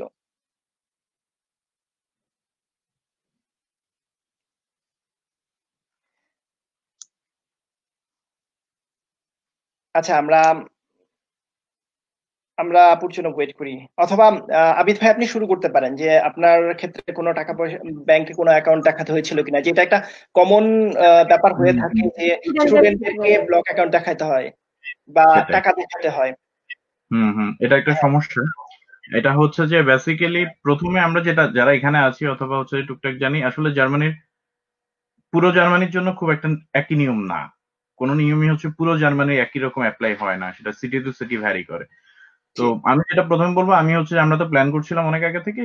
তো আমি হচ্ছে যে আমার অসল্যান্ডের ভিডিওটাকে আগে থেকে ইমেল করি, অ্যাপ্লিকেশন শুরুর অনেক আগে, যে ইমেল করি যে আমি এরকম প্ল্যান করছি, এখন আমার কি করা উচিত, তুমি আমাকে বলো ফিনান্সিয়াল ম্যাটারটা কিভাবে করতে পারি। ও বলে যে আমার পক্ষ থেকে কোনো সমস্যা নেই, যদি তোমার বাংলাদেশের এম্বাসি যদি মানে পারমিট করে কোনো প্রবলেম নেই, তুমি ব্লক করতে হবে না। সেক্ষেত্রে হচ্ছে আমার ক্ষেত্রে লাগেনি। আমি হচ্ছে যে আমার স্যালারি স্টেটমেন্ট 3 মাসের, এবং ওটাও খুব বেশি না, যেহেতু আমি স্টুডেন্ট, ফুল টাইম চাকরি করি না, আমি হচ্ছে একটা পার্ট টাইম জব করি। সেক্ষেত্রে হচ্ছে অ্যারাউন্ড 1000-1200 এর মতো ইউরো হইলে হবে, অথবা হচ্ছে যে একটু বেশি রাখাই ভালো। এরপরে ব্যাংক অ্যাকাউন্টে, আমার পার্সোনাল ব্যাংক অ্যাকাউন্টে, যেটা ব্লক না, আমার পার্সোনাল ব্যাংক রেগুলার ব্যাংক অ্যাকাউন্টে হচ্ছে যে টাকা দেখাতে হয়, এবং সেটা আমি অ্যারাউন্ড 12,000 এর মতো দেখাচ্ছি। তো ওটা দিয়ে হয়ে গেছে। কিন্তু অনেক ক্ষেত্রে হচ্ছে যে জব কন্ট্রাক্টটাও লাগে, আর অনেক ক্ষেত্রে হচ্ছে যে ম্যাক্সিমাম ক্ষেত্রে এবং বড় সিটিতে বা ম্যাক্সিমাম ওটা হচ্ছে যে অসল্যান্ডের বিয়ার্ডের উপরে ডিপেন্ড করে, জিজ্ঞেস করে নিতে হয়, অথবা ম্যাক্সিমাম ক্ষেত্রে আসলে ব্লকটা লাগে স্টুডেন্টের ক্ষেত্রে, যে ওয়াইফের জন্য আলাদা করে ব্লক 10,000 ইউরো আলাদা করে দেখাতে হয়। জি, ওকে। আর জব হোল্ডার যারা থাকে তাদের আসলে জব স্যালারিটা দেখালেই মোটামুটি হয়ে যায় আর কি। আমরা অনেক প্রশ্ন পেয়েছি, আমরা কিছু প্রশ্নে যেতে পারি। যেটা হচ্ছে যে একজন প্রশ্ন করেছে, can I take my spouse while applying student visa. Already আমরা এটার উত্তর আমরা দিয়ে দিয়েছি। তারপরে হচ্ছে যে এখানে একটা কনফিউশন ক্রিয়েট হয়েছে যে স্কোয়ার ফিট না স্কোয়ার মিটার। স্কোয়ার মিটার, হ্যাঁ, এখানে স্কোয়ার মিটার হয়, কোয়াড্রেট মিটার যেটা কেএম। তো এটাও ক্লিয়ার হয়ে গেল। আর হচ্ছে গিয়ে আরেকটা প্রশ্ন আসছে, যেটা হয়তো আবিদ ভাই ভালো অ্যান্সার দিতে পারবেন, যেহেতু আপনি অলরেডি এই ব্যাপারটা ডিল করেছেন, যে if I want to bring my spouse in that case, do my salary has a minimum requirement, আর ওখানে কি স্যালারির কোনো রিকোয়ারমেন্ট থাকে কিনা, অথবা my job is an official student related job, তাহলে সেক্ষেত্রে কোনো আপনার কি স্যালারি কোনো রেঞ্জ থাকে কিনা? স্যালারি রেঞ্জ, আচ্ছা স্যালারি রেঞ্জের ক্ষেত্রে যেটা হচ্ছে যে স্পেসিফিক্যালি কোথাও বলা নেই এত 1000 ইউরো হতে হবে, অত 1000 ইউরো হতে হবে, এ ধরনের কোথাও কোনো অফিসিয়ালি নেই। কিন্তু ওরা হচ্ছে যে একটা মেজারমেন্ট করে, ওরা হচ্ছে ওদের পার্সোনাল একটা ক্যালকুলেশন আছে। যেমন আমরা স্টুডেন্টের ক্ষেত্রে একটা মেজারমেন্ট করি, যে ওরা যেমন আগে করতো, এখন সম্ভবত এটা একটু বাড়ছে, আগে ছিল 720 ইউরো, এখন হচ্ছে সেটা 830 অথবা এরকম। তো ওরা ওরকমই হচ্ছে যে একটা হিসাব করে। তো আমি মানে ভেগ একটা আইডিয়া দিতে পারি, সেটা হচ্ছে যে যারা স্টুডেন্ট না, ফুল টাইম জব করেন, অ্যারাউন্ড যদি আপনার নেটও হচ্ছে যে 1400 হচ্ছে যে থাকে, 1400 ইউরো অথবা 1500 ইউরো থাকে, মোর দেন এনাফ। আমি বলবো মোর দেন এনাফ। 700 ইউরো করে চিন্তা করলে হচ্ছে 1400 হলে মোর দেন এনাফ। তোমার ক্ষেত্রে মানে কত? আমার 1000, অ্যারাউন্ড 1000-1200। এখানে একটা টিপস দিতে পারি, আমি টিপস দিতে পারি, যেটা আমি একটু অবলম্বন করছিলাম। যারা হচ্ছে আমার মতো স্টুডেন্ট পার্ট টাইম জব করেন, তো আপনারা যখন থেকে প্ল্যান করছেন যে আপনারা অ্যাপ্লাই করবেন, আমি কি করছিলাম, যেমন আমাদের হচ্ছে যে আওয়ার কমায় বা বাড়ায় নেওয়া যায়, সেক্ষেত্রে আমি কিছু মাস হচ্ছে যে একটু এক্সট্রা কাজ করছিলাম যেন আমার স্যালারি স্টেটমেন্টটা একটু ভালো হয়। তো সেক্ষেত্রে হচ্ছে যে আপনি এভাবে প্ল্যান ওয়াইজ আগাইতে পারেন যে ওকে ফাইন, আমি হচ্ছে অমুক মাসে অ্যাপ্লাই করবো, সেজন্য আমি 3-4 মাস একটু বেশি করে কাজ করি, সেক্ষেত্রে স্যালারি স্টেটমেন্টটা একটু দেখতে ভালো দেখাবে, আর ওদের জব কনফিডেন্সটাও বাড়ে। কন্ট্রাক্টটাও একটা ইম্পর্টেন্ট, যেটা আমার হাজবেন্ডের 2021 পর্যন্ত ছিল। অনেকের কিন্তু জব কন্ট্রাক্ট 3 মাসের থাকে। তো ওই জিনিসটা খুব ভালো কাজে দিয়েছে আমাদের। তো আমাদের অলরেডি 1.5-2 বছর জব কন্ট্রাক্ট ছিল, স্যালারিও 1000 এর উপরে ছিল, প্লাস আমরা ব্যাংক অ্যাকাউন্টেও বেশি রেখেছি। তো হয়তো বা এই জন্য ওরা একটু আমাদের উপর রিলাই করেছে। এটা একটা সুবিধা আর কি। যত বেশি আপনি ইনকাম দেখাতে পারবেন ততই ভালো। They love money. আলটিমেটলি ব্যাপারটা হচ্ছে যে এইখানে আপনি আসার পরে বা আপনার স্পাউস আসার পরে দুইজনের খরচ আপনি চালাতে পারেন, আপনাকে ওইটা এনশিওর করতে হবে যাতে সে বিপদে পড়তে না হয়, স্ট্রং থাকে আর কি। হ্যাঁ সেটাই, কারণ এটার যদি না থাকে সেক্ষেত্রে হয়তো আপনাকে অনেক বেশি, যেমন অনেক বেশি প্রবলেম ফেস করতে হতে পারে। যেমন ওরা যখনই পেপার চাবে তার মানে হচ্ছে আপনার ওই পেপারটা সাবমিট করতে হবে এবং প্রসেসটা তত বেশি লেন্দি হয়ে যাবে আলটিমেটলি। হ্যাঁ, আরেকটা প্রশ্ন, এটাও সরাসরি আপনাদের কাছেই আসছে, সেটা হচ্ছে যে স্পাউসরা কি জব করতে পারে কিনা, অথবা তাদের ব্যাপারটা আর কি, যে স্পাউস যখন আসে তাদের জবের কোনো পারমিশন থাকে কিনা। হ্যাঁ, ফুল টাইম স্টাডি অথবা ফুল টাইম জব সব পারমিশনই থাকে। তার মানে হচ্ছে এটার জন্য এক্সট্রা কোনো রিকোয়ারমেন্টের প্রয়োজন হয় না, বা না, এটার জন্য এক্সট্রা কোনো দরকার নেই। হ্যাঁ, এটা আবিদ ভাইয়ের ক্ষেত্রেও অথবা আপনাদের ক্ষেত্রেও সেম।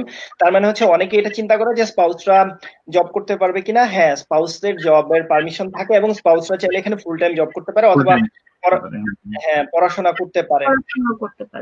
আচ্ছা, এখানে আরেকটা ব্যাপার যেটা হচ্ছে, এই প্রশ্নটা এর আগেও আমি পেয়েছিলাম, সেটা হচ্ছে যে আপনার হেলথ ইন্স্যুরেন্সের ব্যাপারটা, যেটা আপনার বাংলাদেশ থেকে আসার সময় আপনারা হেলথ ইন্স্যুরেন্স করেন, ওইটা কিরকম ছিল বা ওইটা কিভাবে করতে হয় এবং কতদিনের করতে হয় এবং কবে থেকে করতে হয়? যিনি আপু, আপনার কি মনে আছে? ওইটা তো মিনিমাম 21 দিন করলেই মনে হয়, কারণ ওইটার কোনো ভ্যালিডিটি নাই জার্মানিতে পা দেওয়ার সাথে সাথে। ওটা জাস্ট ফ্লাই করবেন, এইটাই আপনার ইন্স্যুরেন্স, ফ্লাই করার জন্য, আর কিছুই না। মানুষ মনে করে যে আমি 3 মাসের করে নিয়ে যাই, ওখানে গিয়েও আমি 3 মাস ইউজ করবো, এরকম কিছু না। তো সর্বনিম্ন যেটা মিনিমাম, আপনি যদি জানেন, মানে শিওর থাকেন যে অমুক দিন আমি ফ্লাই করব, তো ওই ডেটটা মাথায় রেখে তার 15 দিন আগে পিছে করে এরকম করলে ওইটাই এনাফ। এর থেকে বেশি দিনের ইন্স্যুরেন্স করে ওইটা কোনোই এক্সট্রা বেনিফিট দিবে না বা এক্সট্রা কোনো ভ্যালু নাই, এক্সট্রা কোনো লাভ নাই, কিছুই নাই, অর্থহীন। তো এটা নিয়ে অনেকে কনফিউশনে ভুগে। আর এখানে আসার পরে আমার হেলথ ইন্স্যুরেন্স তো মনে হয় টিকেটে, ওইটা আমার হাজবেন্ডের প্রথম থেকে করা, মানে ফ্যামিলি সহই করা ছিল মনে হয়, একসাথে ওর অ্যাকাউন্ট থেকেই কাটে ফ্যামিলি বাচ্চা সহ। হ্যাঁ, চিনি আপু, সরি জি, আপনার এক্সপেরিয়েন্সটা কিরকম ছিল? আমি এখন যেটা বলবো, আপু যেটা বলেছে সেটা তো অবশ্যই ঠিক। এখন করোনার টাইম যেটা চলছে, সেটার জন্য এখন কিন্তু রুলস চেঞ্জ হয়ে গেছে। এখন যারা ভিসা পাচ্ছে তাদেরকে 6 মাসের করতে বলছে। আজকে আমি আমার এক পরিচিত আপুর সাথে কথা বলছিলাম, ওনাকে এম্বাসি থেকে 6 মাসের করতে বলেছে। কিন্তু আমাকে আবার বলেছে যে যেদিন থেকে ফ্লাই করবো সেদিন থেকে 14 দিনের যাতে ভ্যালিডিটি থাকে। তো আমরা সেই হিসাবে 1 মাসের করেছি। কিন্তু আমরা যারা এই করোনার কারণে আটকা পড়েছি, তারা কিন্তু আবার হেলথ ইন্স্যুরেন্স করতে হয়েছে, সরি ট্রাভেল ইন্স্যুরেন্স করতে হয়েছে, যে 1 মাস সময় চলে গিয়েছে। তো এখন যারা আসবেন, রিসেন্ট যারা আসবেন, তাদেরকে একটু আমি বলবো যে সময় নিয়েই করার জন্য, যাতে ফ্লাইটের কিন্তু এখন আনসার্টেন হয়ে গিয়েছে। এম্বাসি এখন নিজেই বলছে যে 6 মাস করে করতে, তো ওইভাবে একটু কাউন্ট করে করবেন আর কি। যদিও এই যেটা আপু বললো যে এখানে দেশে পা দেওয়ার সাথে সাথে ওটার আর কোনোই ভ্যালিডিটি নাই, ইভেন আমাদের কাছে এটা দেখতেও চায় নাই কোথাও এয়ারপোর্টে। তারপরে ওদের এখন রিকোয়ারমেন্ট এটা যে অনেক দিনের করতে হবে, সেফ থাকার জন্য আর কি, যাতে আমার ইয়া না হয়। যেমন আমাদের সাথে অনেকেই আটকা পড়ে গিয়েছে এবং হেলথ ইন্স্যুরেন্স গুলো বন্ধ, মানে তারা ফ্লাই করতে চাচ্ছে আমাদের সাথে স্পেশাল ফ্লাইটে, বাট ওরা করতে পারছিল না। তারপরে অনেক কষ্ট করে করেছে, মানে অনেক হ্যাসেল হয়েছে আর কি। Okay. আর এখানে টিকেতে আমাদের 3 জনের মোট কাটে মান্থলি মনে হয় €700। আচ্ছা Okay. আচ্ছা, আমি এখানে আরেকটু অ্যাড করতে পারি, যেটা হচ্ছে যে আপনার বাংলাদেশে যে আপু আপনারা দুজনেই যেটা বললো, যেটা হচ্ছে বাংলাদেশ থেকে যে ইনফ্লুয়েন্সটা করে সেটা হচ্ছে শুধুমাত্র আপনার ট্রাভেল করার জন্য, আসলে আলটিমেটলি ট্রাভেল ওই টাইমের জন্য। তারপরে এখানে আসার পরে আপনার স্পাউস যতদিন না জব শুরু করতে পারবে এবং ওনার স্যালারিটা ওই লেভেল পর্যন্ত রিচ না করবে ততদিন পর্যন্ত সে কিন্তু আপনার যেটা হচ্ছে স্পাউস হিসেবে সে আপনার ইন্স্যুরেন্স, আপনি যে ইন্স্যুরেন্স পে করছেন ওটার সাথেই সে ইনক্লুডেড। তার মানে হচ্ছে যে আপনি আপনার স্পাউস এবং আপনার বাচ্চা যে তার জন্য এক্সট্রা কোনো এখানে হেলথ ইন্স্যুরেন্স করতে হচ্ছে না। আপনাকে শুধু একটা করতে হবে, আপনি যেটাই হোক না কেন, আওকা বা টিকে অথবা যেই হেলথ ইন্স্যুরেন্সের আন্ডারই হন না কেন, তাদেরকে জাস্ট ইনফর্ম করলেই হবে। আর হচ্ছে আপনার যে বিয়ের পেপারস গুলা অথবা যে পেপার, যে ওরা কিছু ডকুমেন্ট চাই, ডকুমেন্ট গুলা পাঠালে যতদিন পর্যন্ত আপনার স্পাউস নিজে কোনো জব করবে না এবং সেই স্যালারি রেঞ্জটা রিচ করবে না যেখান থেকে আপনার সোশ্যাল ফার্জিশন বা সোশ্যাল সিকিউরিটি গুলা পে করতে হয়, ততদিন পর্যন্ত সে আপনার যেই ইন্স্যুরেন্স আছে সেই ইন্স্যুরেন্সের আন্ডারেই থাকবে এবং তাকে কোনো এক্সট্রা পে করতে হবে না, বরং সে সেই সেম সুবিধাটা পাবে। স্পাউস ভিসা এটা অন্যতম একটা সুবিধা, যেটা স্পাউস ফুল টাইম জব করতে পারে, উনি আসার পর থেকে তার সেই পারমিশনটা হয়ে যায়, আর হচ্ছে যে ইন্স্যুরেন্স কভার করতে পারে। এখানে আরেকটা প্রশ্ন আসছে যেটা হয়তো চিনি আপু ভালো মতো বলতে পারবে, যেটা হচ্ছে যে স্কুল পড়ুয়া বাচ্চারা জার্মানিতে ভর্তি হবে কিভাবে, ওরা কোন ভাষায় পড়তে পারবে? স্কুল এখানে তো স্কুল সব ফ্রি 6 বছরের পর থেকে মনে হয়। তার আগে হচ্ছে যা সব কিন্ডারগার্টেন। আমার বাচ্চা এখন কিন্ডারগার্টেনে যায়। সো জার্মানিতে ইংলিশ স্পিকিং আমি বলবো কোলনে হয়তো একটা কিংবা দুটা আছে, কিন্তু এগুলাতে সিট পাওয়া খুবই টাফ। বলা যায় সিট পাওয়া যাবে না এটা ধরলেই চলে, বাকি সব রয়েছে। এটা ওরা কিছু করার নেই, ওখানে যে টিচারদের বাচ্চাদের সাথে মিশে রয়েছে শিখে যাবে আস্তে আস্তে, এবং জার্মান ভাষাই শিখতে হবে। ওকে, তার মানে আলটিমেটলি যেটা হচ্ছে যে জার্মান ভাষায় শিখতে হবে, মানে হচ্ছে যে ফিউচার যেহেতু প্ল্যান করা ওইভাবে জার্মান ভাষাই হয়, আর এখানে ম্যাক্সিমাম স্কুলগুলো জার্মানিতেই। সো আনফরচুনেটলি বা যেভাবে বলবো না কেন, ওদের ওইভাবেই ইউজ টু হইতে হবে। আমির ভাই, আপনারা অথবা রাফা আপু, আপনারা কি আরো কিছু অ্যাড করবেন বা আপনাদের পরিচিত কারো কাছ থেকে বা আপনারা ওইভাবে কোনো এক্সপিরিয়েন্স যদি শেয়ার করতে চান এই ব্যাপারে? না, ব্যাপারে আসলে আমরা তেমন তো আমি যতটুকু দেখেছি যে এখানে যেটা চিনি আপু বললো যে হ্যাঁ এখানে স্কুল পড়াশোনা ফ্রি। তো যেটা হচ্ছে যে বাচ্চারা যেহেতু ওরা এখানে বড় হবে এবং এখানের এই কালচারের সবকিছুই শিখতে হবে, তো আলটিমেটলি ল্যাঙ্গুয়েজটা ওরা এখানে যদি জার্মান ল্যাঙ্গুয়েজে পড়াশোনা শুরু করে তাহলে ফিউচারটা ওইভাবে প্রিপেয়ার হবে। আর ইংলিশ মিডিয়ামে যেটা হয় যে বড় বড় শহরগুলোতে, যেমন আপু বললো কোলনে, এছাড়া মিউনিকে অথবা বার্লিনে, বড় বড় শহরগুলোতে ইংলিশের স্কুল আছে, ইভেন অনেক প্রাইভেট স্কুল আছে আমাদের দেশের মতো। তো ওখানে খরচেরও একটা বিশাল ব্যাপার থাকে, ওটা কিন্তু আপনাকে নিজেকেই বহন করতে হবে। আর হচ্ছে সিট পাওয়াটা একটা বড় ব্যাপার, তো ওইভাবে আসলে প্রিপারেশন নিতে হবে। আরেকটা প্রশ্ন আসছে যেটা একটু ফ্যামিলি রিলেটেড, যেটা হচ্ছে যে আমার নিজের ডিস্ট্রিক্ট শেরপুরে, হাজবেন্ডের বাড়ি জামালপুর ডিস্ট্রিক্টে।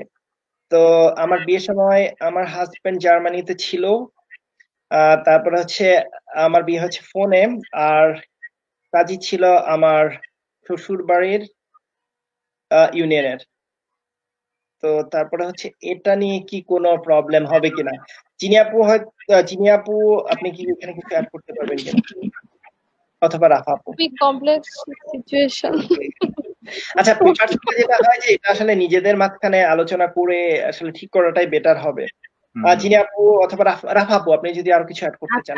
আমি যেটা বলতে চাচ্ছি, যেহেতু হ্যাঁ, কাজীদের কিন্তু এটা একটা সিস্টেম আছে, হাজবেন্ড বাইরে থাকলে ফোনে বিয়ে করা যায়। সেটার ক্ষেত্রে হাজবেন্ডের পক্ষ হয়ে একজন উকিল নিয়োগ হয়, এটা সিস্টেম বাংলাদেশে আছে। তো উনি যেহেতু ওনার শ্বশুর বাড়ি থাকা অবস্থায় ফোনে বিয়ে করেছে, তো ওই ওয়ার্ডের কাজী দিয়েই ওভাবেই কাবির নামাটা সাজাবে। তো আশা করি কোনো প্রবলেম হবে না, কারণ কাবির নামা নিয়ে এত ঘাটাঘাটি করেছি, এগুলো আমরা তখনই জেনেছি আর কি, যে আমার কাজী বলছিল যে না না না, এরকম তো কোনো সিস্টেম নাই, যদি হাজবেন্ড বিদেশ থাকে তাহলে হচ্ছে এটা করা যায়। তো ওনার ক্ষেত্রে আমার ধারণা এটা ওই ওয়ার্ডটা যদি জাস্ট সেম রাখতে হবে, আর ওনার পক্ষে যে উকিল ছিল সেই উকিলের সাইন থাকতে হবে। আশা করি প্রবলেম হবে না, আশা করি। বাকিটা আমি জানি না আসলে। হ্যাঁ, আসলে এটা অনেকটা কমিউনিকেশনের উপর ডিপেন্ড করে। যেমন হচ্ছে আপনি জানেন যে আপনাকে কি কি ডকুমেন্টস দিতে হবে এবং ভেরিফিকেশনটা কোথায় কোথায় হবে।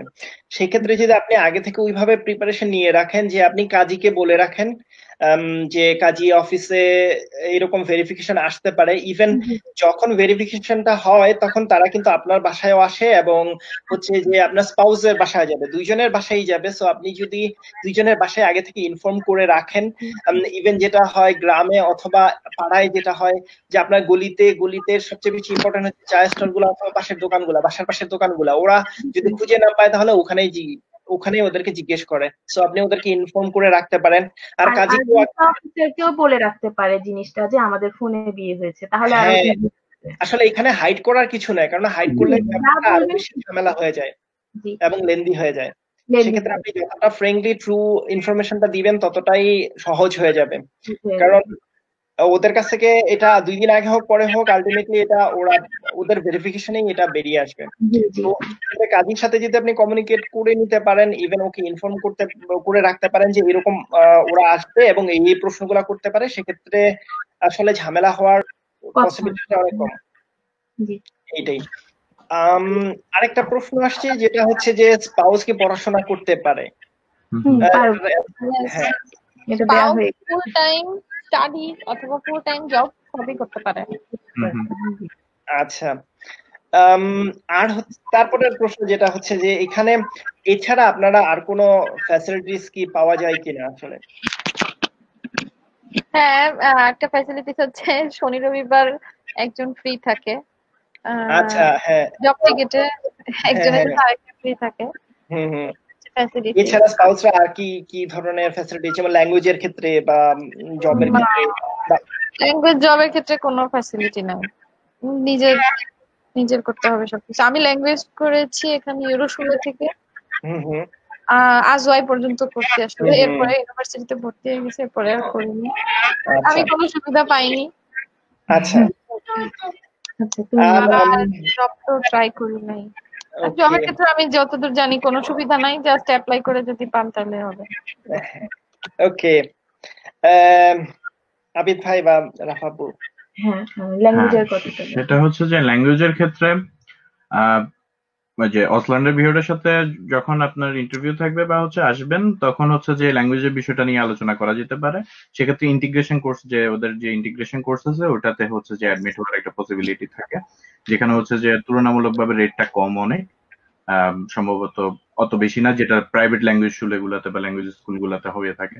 সেক্ষেত্রে আবার ওটার উপরে কথা আছে। আপুর ক্ষেত্রে যেটা হচ্ছে ভাইয়া তো ব্লু কার্ড ছিল, সেজন্য হচ্ছে যে ওনাকে ফিনান্সিয়ালি সাপোর্ট করেনি গভর্নমেন্ট। কিন্তু অনেকের ক্ষেত্রে যারা স্টুডেন্ট, স্পাউস আসবে, হাজবেন্ড এখানে স্টুডেন্ট, সেক্ষেত্রে হচ্ছে ওরা চাইলে জব সেন্টার যেটা ওদের সাথে যোগাযোগ করতে পারে এবং হচ্ছে সেক্ষেত্রে ল্যাঙ্গুয়েজের জন্য হচ্ছে যে ওরা কিছু ছাড় দিতেও পারে, হয়তো বা পুরোটা ওয়েব করতে পারে। আমি যতদূর জানি জব সেন্টারের সুবিধাটা শুধুমাত্র রিফিউজি যারা অ্যাসাইলাম সিকার ওরাই পেয়ে থাকে, স্টুডেন্টদের মনে হয় না এরকম আছে।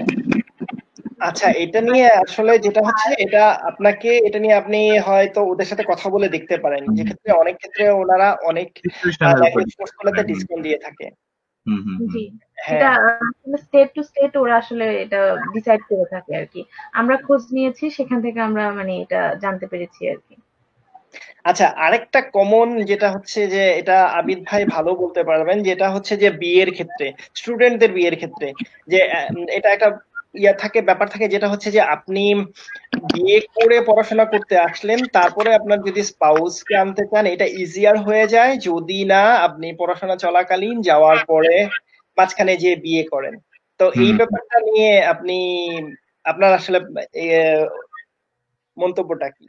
হ্যাঁ, সেটা যেটা ভাইয়া বললো আসলে সেটা হচ্ছে যে আপনার বিয়ের ডেটটা যদি হচ্ছে আপনার জার্মানি আসার আগে হয়, মানে আপনি বাংলাদেশ থেকে বিয়ে করে দেন জার্মানিতে পড়াশোনা করতে গেছেন, তাহলে হচ্ছে অনেক ইজি। সেক্ষেত্রে হচ্ছে যে ওরা এটা নিয়ে হচ্ছে যে আর কোনো ধরনের সন্দেহ থাকে না হচ্ছে যে ভ্যালিডিটি নিয়ে।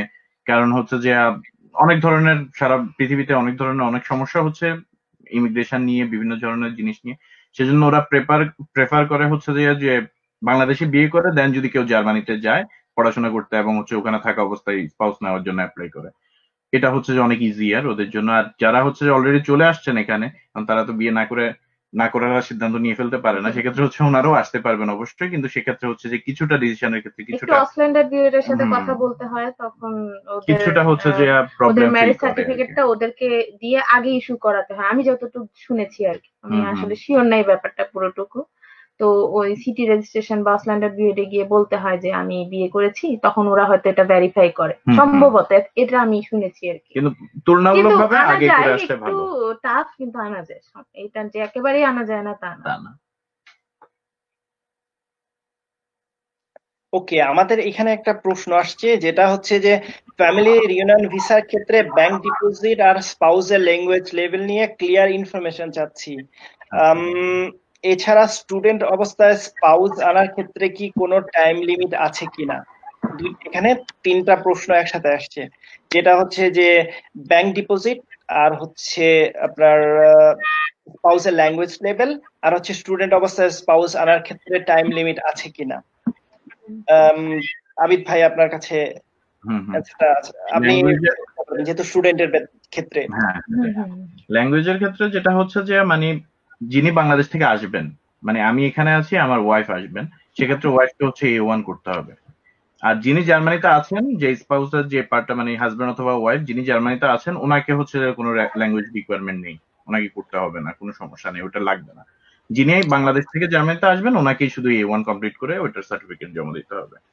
আর ফিনান্সিয়াল ব্যাপারটা হচ্ছে যে কোথাও হচ্ছে যে কোনো অ্যামাউন্ট দেওয়া নেই, স্পেসিফিক করে কোথাও কোনো অ্যামাউন্ট দেওয়া নেই, এটা হচ্ছে যে লজিক্যাল কথা।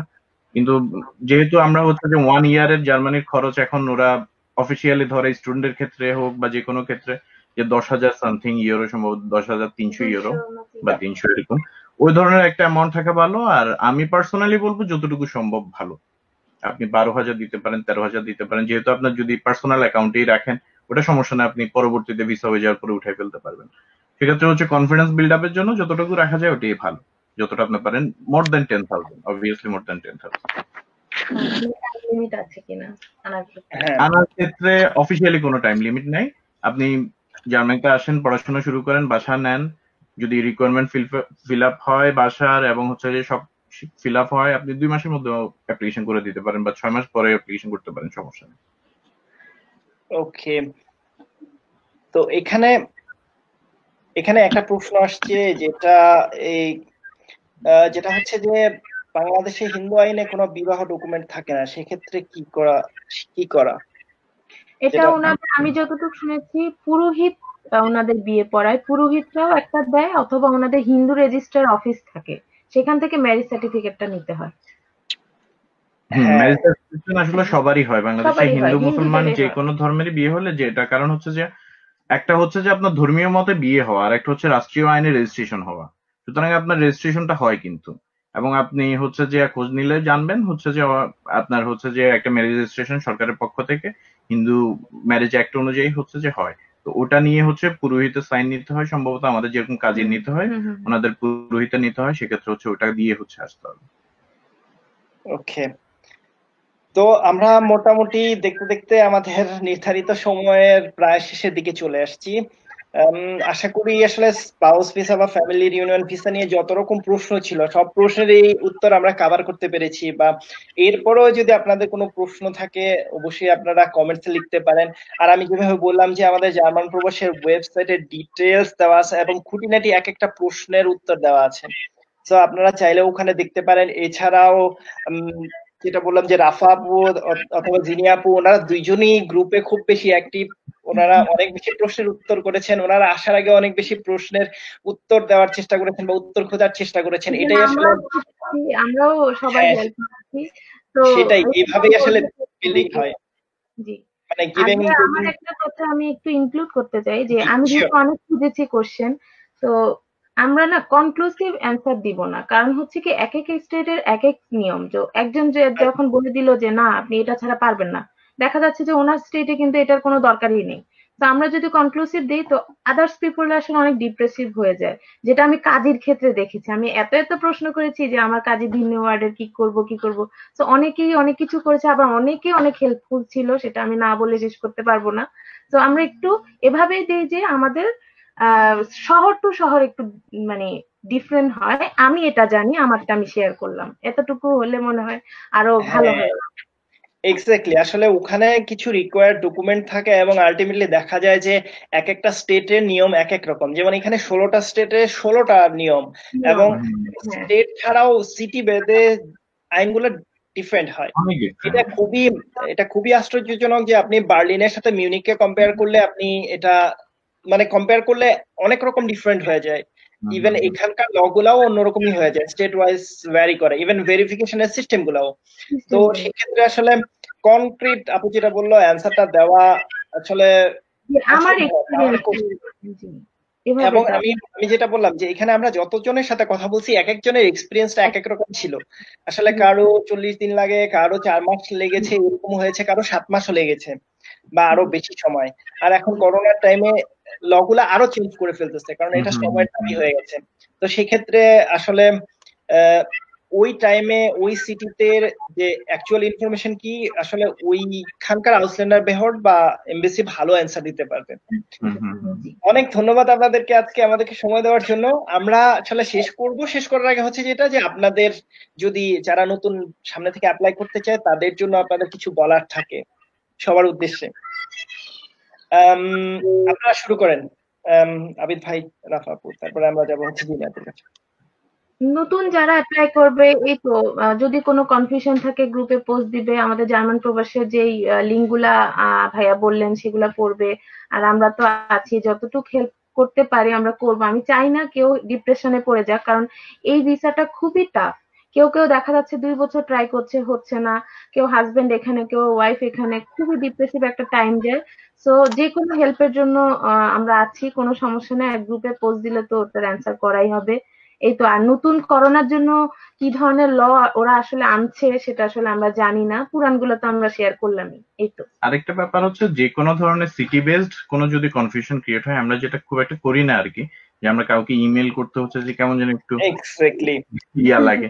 আসলে এখানে ইমেলটা খুব অ্যাপ্রিসিয়েট করে ওরা, হচ্ছে যে আপনার যে কোনো ধরনের কনফিউশন আপনি আপনার সিটি রেসপন্সিবল অথরিটিকে, ওই রিলেটেড রেসপন্সিবল অথরিটি অসল্যান্ডার বিহর্ডে হোক, রাথা হোক, ওখানে ইমেল করে দিবেন, জাস্ট ইমেল করে দিবেন।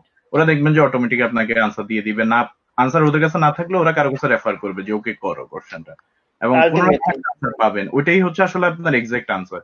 আপনার কারণে যে ভাইয়া যেটা বললো যে সিটি টু সিটি ভ্যারি করে, সেজন্য আপনার ওই আপনার সিটিতে যে অসল্যান্ডার বিহর্ডে উনি যা বলবে ওটাই আসলে এক্সাক্ট আনসার আপনার জন্য।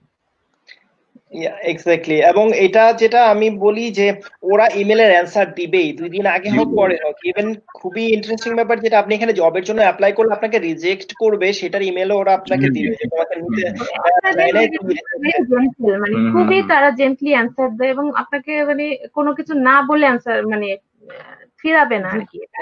2 দিন আগে হোক পরে হোক তারা আপনাকে রিপ্লাই দিবে। তার মানে হচ্ছে যে এটা, এবং যেটা হচ্ছে এটা অথেন্টিক অ্যান্সার। যেমন আপনি আমাকে জিজ্ঞেস করলে আমি বলবো যে না এটা হবে না, কিন্তু ওরা ঠিকই বলবে যে হ্যাঁ এটা হচ্ছে। তো আপনি যদি এক্সাক্ট অ্যান্সারটা পান, এখানে ইমেল একটু সময় নিয়ে গুছিয়ে আপনি যদি লিখেন, যদি কারো হেল্প লাগে সেক্ষেত্রে যা ডয়েচে লেখার ক্ষেত্রে আপনি কারো হেল্প নিতে পারেন, বাট আপনি অথেন্টিক অ্যান্সার এবং এক্সাক্ট অ্যান্সারটা ওদের কাছ থেকেই পাবেন।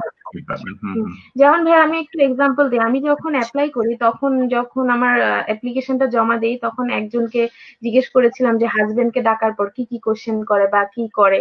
উনি বললো যে ওনাকে 1 ঘন্টা ইন্টারভিউ নিয়েছে। আর আরেকটা জিজ্ঞেস করলাম যে উনি বললো আমি জাস্ট কাগজগুলো থ্রো করে এসেছি। আর আমার হাজবেন্ডের ক্ষেত্রে কিছুই লাগেনি। তো এটাই একটা মানে আমি আসলে কাউকে জিজ্ঞেস করে তখন আমি আবার ওকে অনেক ডিপ্রেশনে ফেলে দিলাম যে এই তোমাকে কি জিজ্ঞেস করবে, 1 ঘন্টা নাকি ইয়া হয়, মানে অনেক ইয়া হয় আর কি। তো এটা সবাইকে বুঝতে হবে একটু যে হ্যাঁ শহরে এক সিস্টেম। সেটাই। জিনে আপু, আপনি যদি আমাদেরকে কিছু বলতে চান শেষ করার আগে। এই তো রাফা আপুর মতোই বলবো, খুবই কমপ্লেক্স একটা ভিসা। তো অনেকে স্টাডি করতে করতে যদি ওয়াইফ কিংবা হাজবেন্ড জানতে চান, সেক্ষেত্রে বলবো তাদেরকে বলবেন ফার্স্টে মাস্টার্স এর জন্য অ্যাপ্লাই করতে, কারণ ওই ক্ষেত্রে ওই জিনিসটা সহজ, ইজিয়ার হয়ে যায়। এবং আমার হাজবেন্ড কি, আমার কয়েকটা ফ্রেন্ড ছিল জার্মানিতে, ওরা বলছিল যে আমাকে যে তুই অ্যাপ্লাই কর, তুই মাস্টার্স এর অ্যাপ্লাই কর। তো তখন আসলে করা হয় নাই। মানে এই বাচ্চা নিয়ে কিভাবে কি করব, তারপর আমি জব করতাম, সেজন্য আর এইসব ঝামেলায় যাই নাই। তো স্পাউস ভিসায় আসছি। তো আমি বলবো আগে মাস্টার্স এ ট্রাই করবেন, তারপরে যদি না হয় সেক্ষেত্রে আপনারা ফ্যামিলি ইউনিয়ন ভিসায় যাবেন।